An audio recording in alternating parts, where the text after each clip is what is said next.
So processed foods have a bad rep, and rightly so, because the more processed a food item is, generally the less healthy it is. You start with a potato, which can have, I don't know, 60, 100, 120 calories, depending on the size of the potato. And then you make potato or french fries, you throw it into boiling oil, and you get highly processed food. It's not very healthy for you, and the caloric content skyrockets. You take an apple, again, 60, 90, 100 calories depending on the size. You make apple pie, you get a slice of apple pie, and it's easy to get 500 calories, 5 times more calories just from that. Having said that, though, there are some healthy processed foods, or healthier than their unprocessed variant. And while that may sound surprising or shocking, if you think about it, it's not that difficult to imagine how that can be. Take, for example, the food group of legumes: beans, um, peas, soybeans. In their natural state, unprocessed, it's really hard to eat them. I don't know if you've ever tried to eat raw beans or raw peas. It's really difficult and it's not good for you. But if you soak them in water, if you boil them, if you cook it in some other way, you get a processed bean or soybean, and it's good for you. You can even mix it in some other ways. Or here's another example: you soak the soybeans and then you make soy milk from it. It's refined.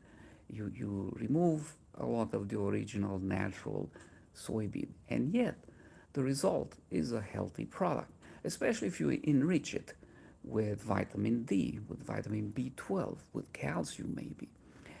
These things are good for you, they are healthy, and yet they are processed. And if we talked about enrichment, there is an important ingredient that we oftentimes eat and we never even realize it's processed, and that is white flour.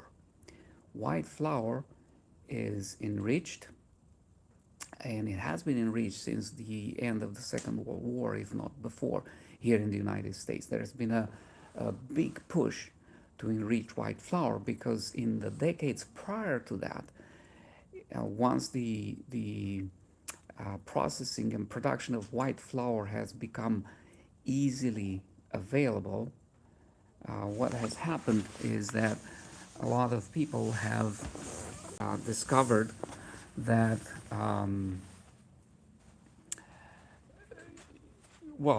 the health professionals and people who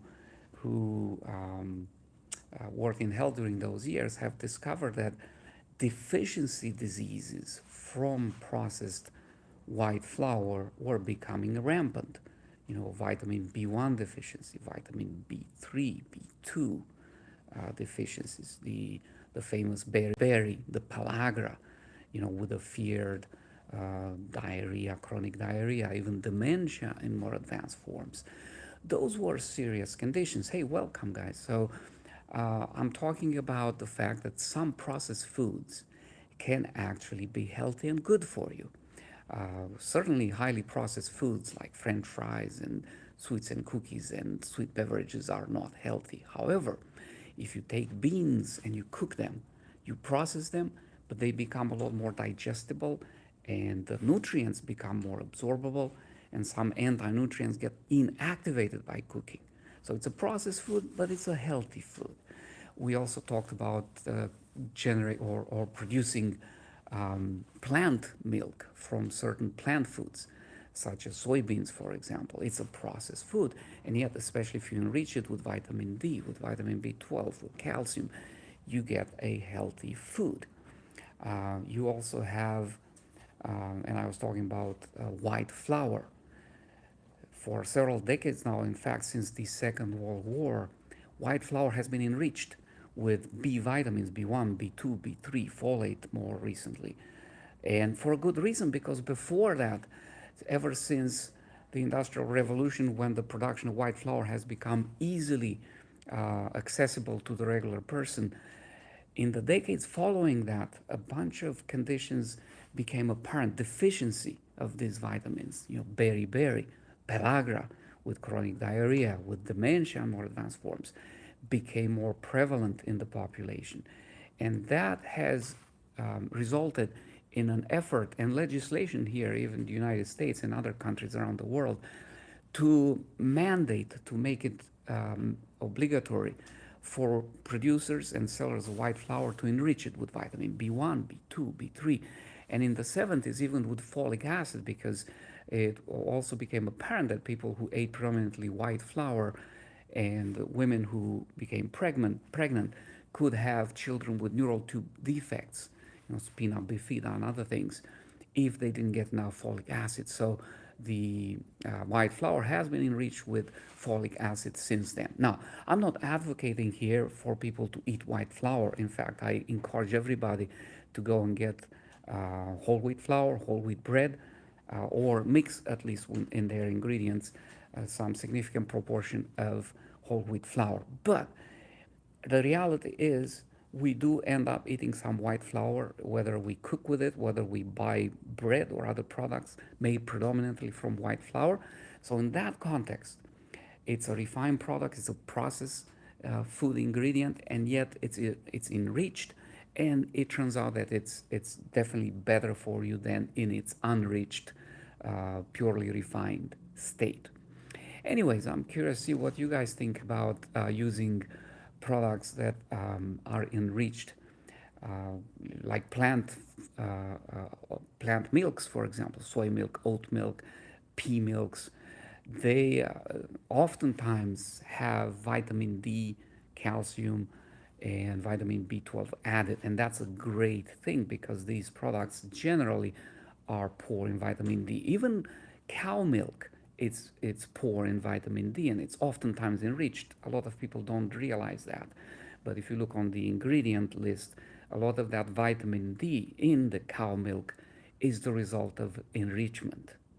And cow milk, for those who consume it, can be further refined by removing some or all the fat, and it becomes healthier. Again, I'm not advocating for people to rely on cow milk. I use plant milk myself, and I think it's preferable.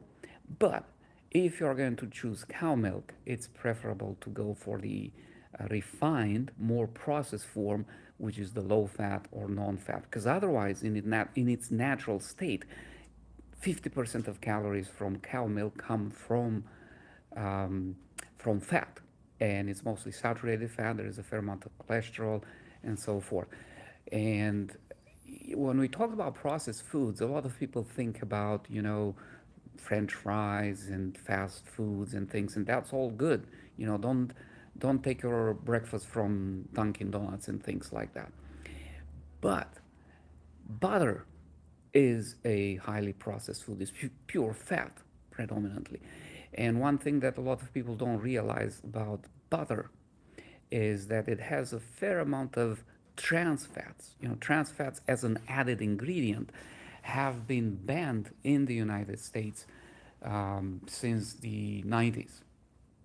Actually, it was more recent, I think about a decade ago or so. We had legislation here in the United States forbidding food manufacturers from adding trans fat in any recipe that they make. However, natural butter, natural, but it's highly processed because it's basically isolating and concentrating the fat from cow milk or whatever other animal milk you use for producing butter, and ending up predominantly with that fat. It's mostly saturated fat because it's solid at room temperature. Saturated fat is not good for you, for your health. But about 10% of the fat in butter ends up being trans fat, which is particularly injurious. And again, most people don't realize that, and they look at butter as this, oh, this is natural, this is good, I'm going to go and enjoy it. And again, I'm not saying never touch butter again in your life, but be aware, realize what these things are and what they contain. Anyways, post in the comment section what you think about this whole issue of some refined foods being good for you. I look forward to that, and I'll see you next time.